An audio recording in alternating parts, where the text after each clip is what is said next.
Hey guys, good morning. तो प्रिया Soumen mini ब्लगे তোমাদেরকে অনেক অনেক ভালোবাসা। তো গাইস, সকালবেলা ভিডিও নিয়ে দেখতেই পাচ্ছ আমার ফেস।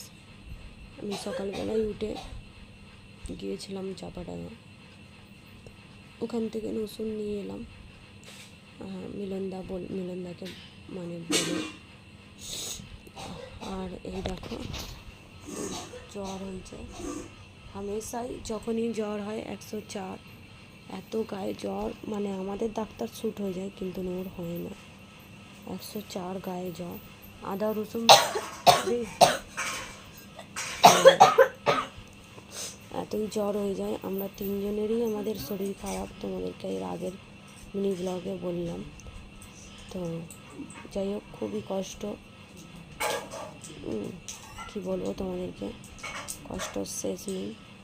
তো বলে কথায় আছে, যার কেউ নেই তার ভগবান আছে, এটাও ঠিক।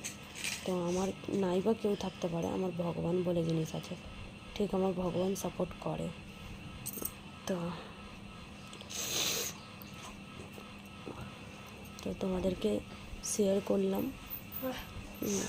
তোমরা হয়তো বলবে যে শেয়ার করিনি কেন। তো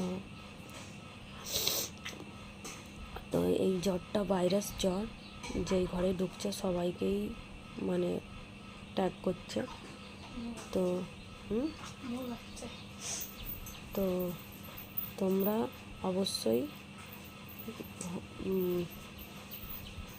অবশ্যই সাবধানে থাকো, আমাদের মতন যেন ভুক্তভোগী হওনি, এটাই বলবো। আমরা তো ভুগছি, তোমরা না ভোগো। তো খুবই কষ্টই আছি, কি করব। সকালবেলা 6:30টার সময় উঠে জলপট্টি ফলপট্টি দিয়ে 7:30টার সময় চাপাডাঙ্গা থেকে ওষুধটা নিয়ে এলাম।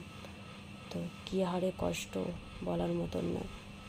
তো যাই হোক, আমাদের ডাক্তারবাবুটা ভালো ছিল বলে ওষুধটা নিয়ে আসতে পেরেছি।